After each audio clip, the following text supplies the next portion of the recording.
Seen that? Yep. Okay. All right, so hang with me, guys, for probably another 15 minutes. And then we'll give you guys a break because I know we've thrown a lot of information at you. So I'm going to go through civil rights training. This is just a copy of the non-discrimination statement, just sharing that we provide equal access to all. So our objectives today are going to be to demonstrate understanding of civil rights laws, regulations, and procedures related to child nutrition programs, as well as making use of resources and information to ensure compliance with all civil rights requirements. This is a training that we have to do annually. So for some of you, this is a refresher, and for some of you, this is new. But we need to keep records of all of our staff taking this training. And then it will provide you with half an hour of professional development training for your hours that you need to keep over the year, which Maggie, I think, still needs to go over with you. I'm not sure if she already went over that. Okay, so for today, we're going to talk about civil rights background and purpose, public notification requirements, complaint requirements, customer service conflict resolution, racial and ethnic data collection, reasonable accommodations, limited English proficiency, and then what CDE looks at when they come out on an administrative review. So first, we're going to start with the background and purpose. So civil rights are the non-political rights of a citizen, the rights of personal liberty guaranteed to U.S. citizens by the 13th and 14th Amendments to the U.S. Constitution and the Acts of Congress. Civil rights and child nutrition programs include regulations that provide the procedures to follow so benefits are made available to all available persons in a non-discriminatory manner. All sponsors receiving federal money must implement civil rights requirements.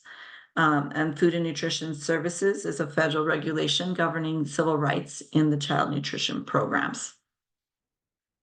So there's 4 goals of civil rights. The first one is to eliminate barriers to programs. Second one is to provide equal treatment to all. Number 3 is explain rights and responsibilities. And 4 is showing respect and dignity to all. So what is discrimination? Discrimination is the act of distinction of one person or a group of persons from others, either intentionally, by neglect, or by actions or lack of actions based on their protected class. These protected classes include race, color, national origin, sex, including gender identity and sexual orientation, age, and disability. So some examples of unlawful discrimination would include giving one group or type of participants larger or extra helpings of food while not providing the same to other groups or types of participants, failing to provide program information to all potential program participants, or failing to provide children with meals to meet their medically documented dietary needs. So a knowledge check for you guys, and you can just unmute. Which staff member must receive annual civil rights training? A, kitchen staff. B, staff processing free and reduced price meal applications. C, teachers serving and counting meals in the classroom. Or D, all of the above.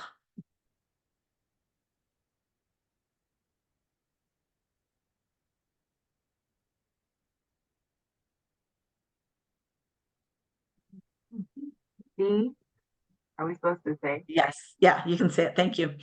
Yes. D, all of the above. True or false? Acts of discrimination are always intentional. False. Yep, that's going to be false. Okay, let's go into public notification. So program availability, we need to take specific action to inform applicants, participants, and potentially eligible persons of their program rights and responsibilities and the steps necessary for participation. These include eligibility and benefits, services, accommodations for participants with disabilities, location of local facilities or service delivery points, and hours of service. Public notification, we also have our complaint information. So applicants and participants must be advised of their right to file a complaint, how to file a complaint, and the complaint procedures. When we're done with this PowerPoint, I'll quickly take you back over to our website and show you where you can find the complaint procedure, as well as number 3, the non-discrimination statement. I'll also show you where to find that. That statement needs to be on all information materials and resources, including websites used to inform the public about food and nutrition services programs. And for that one, you have to have the complete non-discrimination statement. So if you have any food and nutrition information on your website, make sure you're using the full statement. There's also a shorter version, which we'll talk about here in a second, that you can use on items that are a little bit smaller that don't fit the full discrimination statement. So public notification can include methods such as internet and computer-based applications, newspaper, radio or television, letters, leaflets, or brochures, and bulletins. All of these must include the non-discrimination statement. You also all need to have the Injustice for All poster posted. This needs to be in your dining location. So wherever your kids are coming in to get their food, they need to be able to see this. It does need to be in color, and it does need to be 11 by 17 in size. I believe all of you have this. If you need this, please let us know and we can send you out a link on how to print it off. And if you don't have the ability on how to print it off, let us know and we can either bring you one when we come out to the school or we can mail one to you. Non-discrimination statement. So this statement must be included on program materials. The statement must use exact wording and cannot be changed in any way. Must use the same font size as a majority of the font used in the document, and must be included or hyperlinked on the homepage of the program information, such as your website. You may use the non-discrimination statement may be used on documents too small to permit the full statement, which would be this one right here. This institution is an equal opportunity provider. Other materials your non-discrimination statement must be on would include enrollment forms, menus, employee handbooks, newsletters, brochures, parent handbooks, public release, websites, and computer-based applications. So another knowledge check. So again, you can just unmute to answer. True or false? Each sponsor is responsible for communicating how they make accommodations for participants with disabilities. True. So this is true. So I will also show you on our website. I'll go back into that after this PowerPoint. We do have under special diets, we have a parent letter that talks about how you're going to accommodate your kids with disabilities, and also your kids that just have preferences. So I will show you that in just a little bit also. Okay, the full non-discrimination statement must be included on monthly menus, B, promotional stickers, or C, sponsor and or nutrition department webpage.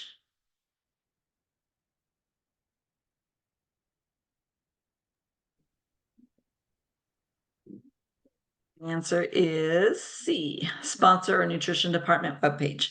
On any of your other documents, you can use the smaller version if there's no space for the bigger version of the non-discrimination statement. All right, last knowledge check on this. The correct shortened non-discrimination statement is A, this institution is an equal opportunity provider. B, USDA is an equal opportunity employer and provider. Or C, this institution does not discriminate. A. It is actually A. Yes, this institution is an equal opportunity provider. Oh, there's one more. I lied to you. True or false? The Injustice for All poster must be displayed in each dining area and be visible to all participants. True. It's true. Make sure that you have it visible to all.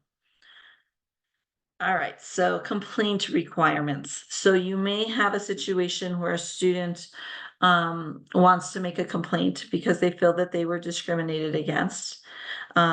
Examples of this could include allegation of failing to accommodate for disabilities, allegation of treating a student of one race or national origin differently than others.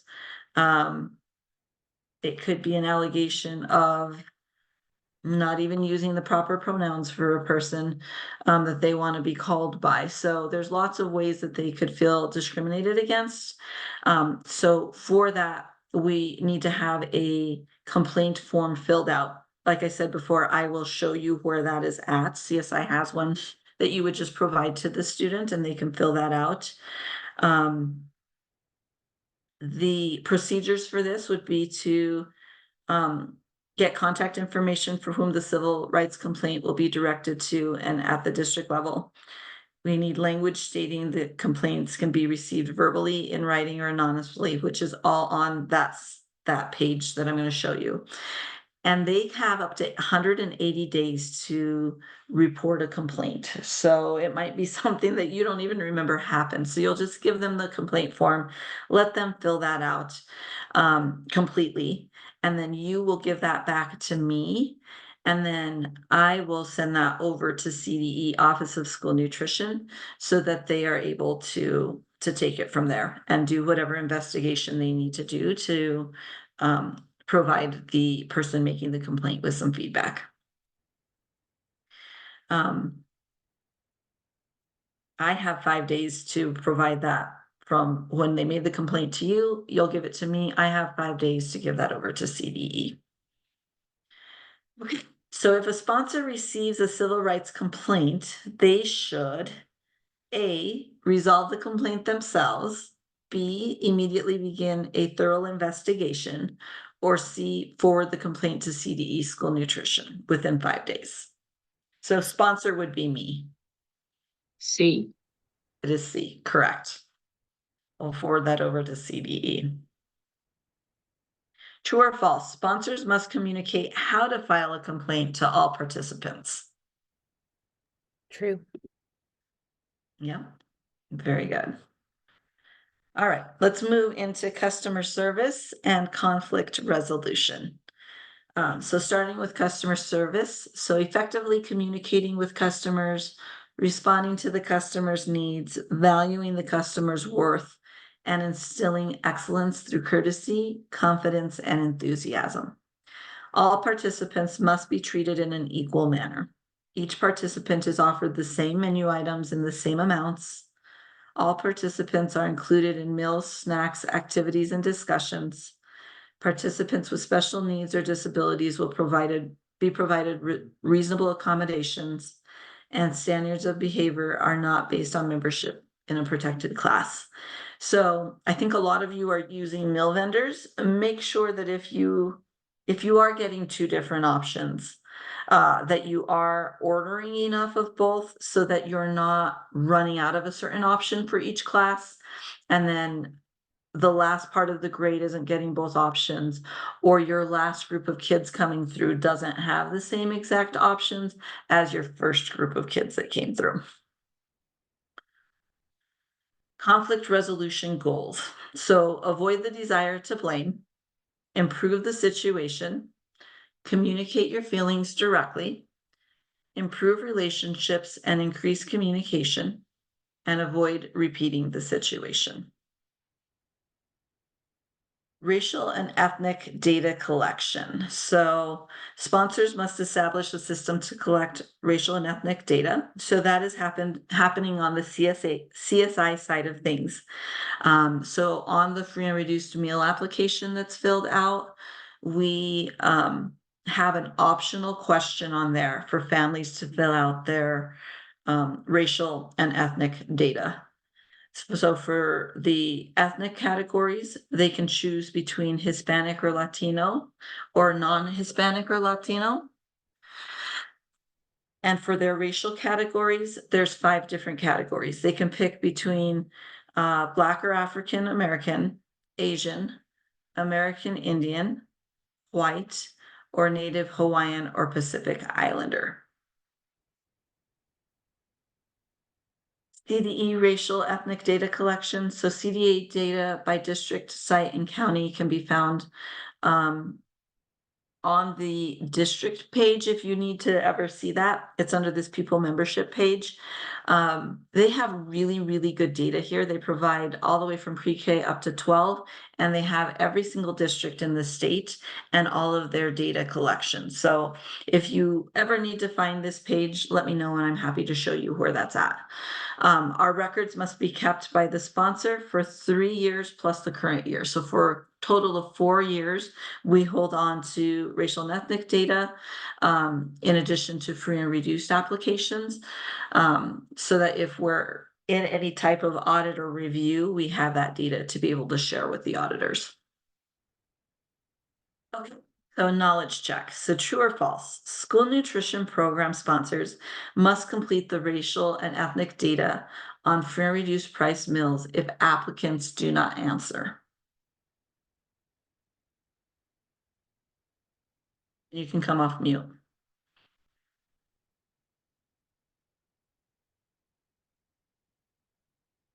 The answer is false. Remember, I told you it's an option for them to fill it out. They don't have to. We have to put it in there so that it is an option for them, but they don't actually have to fill it out if they don't want to give us that. True or false? Racial or ethnic data must be stored following record keeping requirements and only be accessible to authorized personnel. True. That one is true. Good. All right, reasonable accommodations for persons with disabilities. So let's first talk about what a disability is. So the Americans with Disability Acts of 2008 and Section 504 of the Rehabilitations Act defines a person with a disability as any person who has a physical or mental impairment which substantially limits one or more major life activities. This can include conditions that impair immune, digestive, neurological, and bowel functions, as well as many others.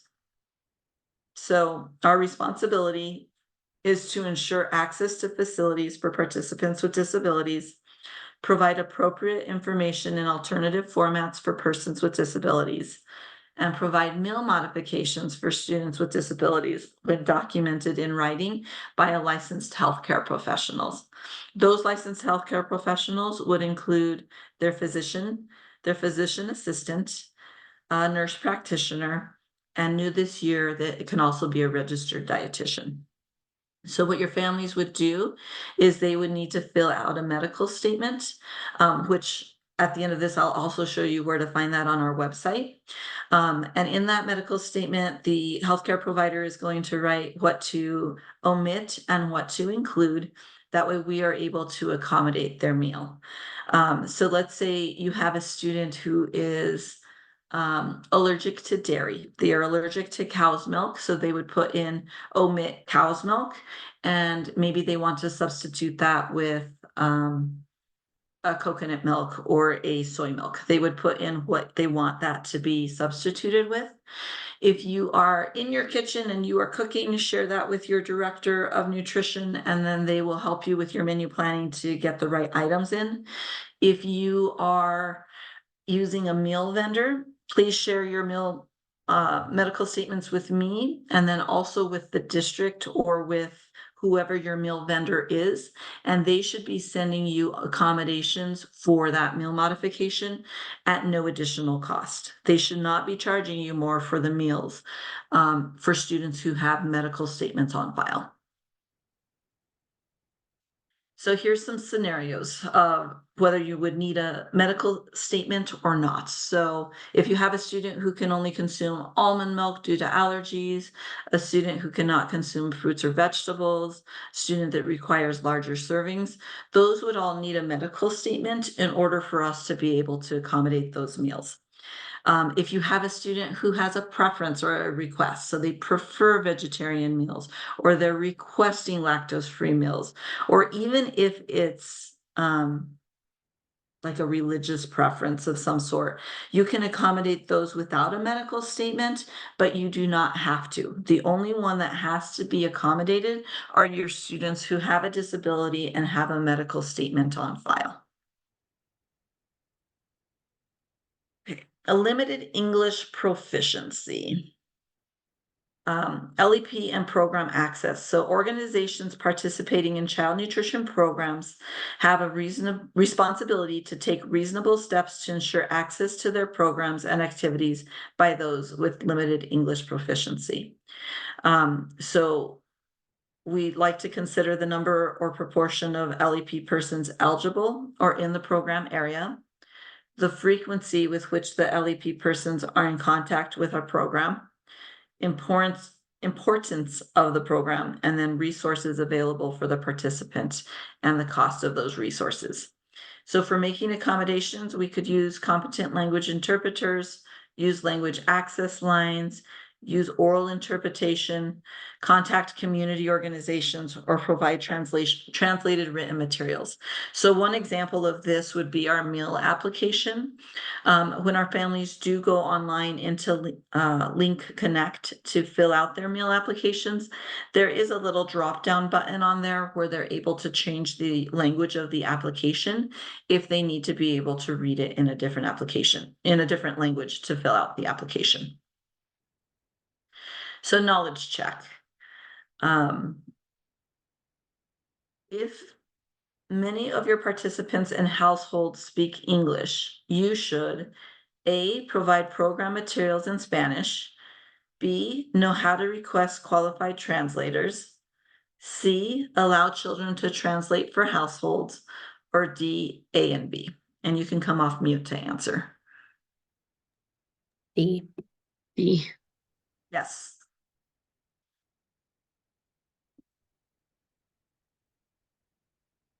There we go, D, yes. Okay, last piece before I show you our website really quickly. So administrative reviews. So CSI is who gets reviewed by CDE for the School Food Authority, but they do on-site visits. So they take all of our schools, they pick, I think it's a 3%. So 3% of our schools are chosen for the on-site review. And then they will go on site to those schools. And they will visit and they will just make sure that we are compliant with all of the different areas. We were just reviewed, I believe, 2 years ago. So I think we have another 3 years before our next review, but we will let you know when we are up for a review. So during our review, they look at our civil rights policies and processes. They look at they review schedules, questions, and tips to ensure compliance can be found are all over here. And if we're not compliant, then we have to do a corrective action. So examples of non-compliance would include denying an individual or household the opportunity to apply for program benefits, providing program services or benefits in a dissimilar manner on the basis of a protected class, or selecting program sites or facilities in a manner that denies an individual access to program benefits, assistance, or services on the basis of a protected class. So in summary, here's what they're looking at. So they're looking that we trained our staff annually on civil rights and documented the training. So we're doing that right now. And then Maggie will be sending out a sign-in sheet for all of you to sign in after, I think after this training, she'll send that out. They're looking that your And Justice for All poster is up and visible to all students in color and in the right size of 11 by 17. They're looking that your non-discrimination statement is on all materials provided to families. They look that we have a fully developed complaint procedure. They're looking that we are collecting racial and ethnic data annually, that we're providing reasonable accommodations for persons with disabilities, and that families have meaningful access if they are persons with limited English proficiency. All right, So I'm gonna stop sharing my screen here. I'm gonna go into our website really quickly. Give me a second.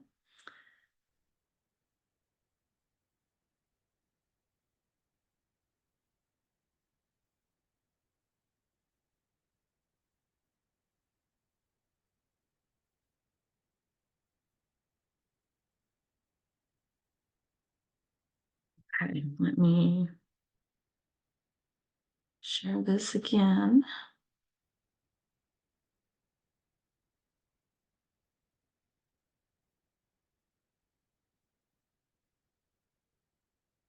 This is gonna follow me. Let me know if this doesn't follow me. Okay, so I am sitting at the front of our website again.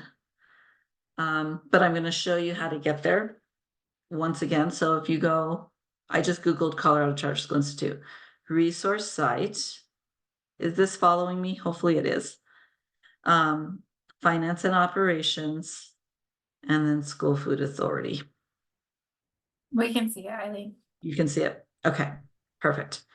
So down here, Maggie already showed you all of this, but under civil rights, here's a self-study guide. So if you have an employee that is new to your school that missed this training, you have two options for them to do civil rights. One, they can either go on to Learn World, which Maggie will talk to you a little later about, and they can do the training that I just did. We're going to post this video on that site. Or you can have them get this civil rights self-study guide and read through it, and then they'll sign off on the back page. So there's two ways of doing that. Here's our complaint procedure. I'm hoping that this opens. Can you guys see that? I don't know if it followed me. What are you pulling up, Eileen? I pulled up the complaint procedure. Do I need to stop sharing and share again? Yeah, if you share, like Maggie said, if you share by screens instead of by applications, like if you pick screen one or screen two, then it should follow you if you open up a new window. You screen then. Okay. You guys looking at it now? I Yeah. hope the complaint procedure. Okay. I had the wrong thing open. So here's the complaint procedure. This is what I was telling you. They have 180 days to fill out if they do have a complaint. Here you can see it has all of their information. So they put in their name, their school, the address, what happened to them, who do they believe discriminated against them. So they'll fill out all of this information. And then if whoever collects it at your school, if you can just email it to me, that's going to be the fastest way of getting it to me because we actually aren't in the office very often. Email it to me, and if you don't hear back from me, I will say thank you or something if I receive something like this.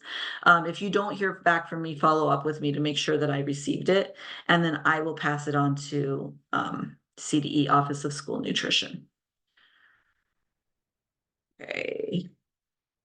About that. Let's see here. Also,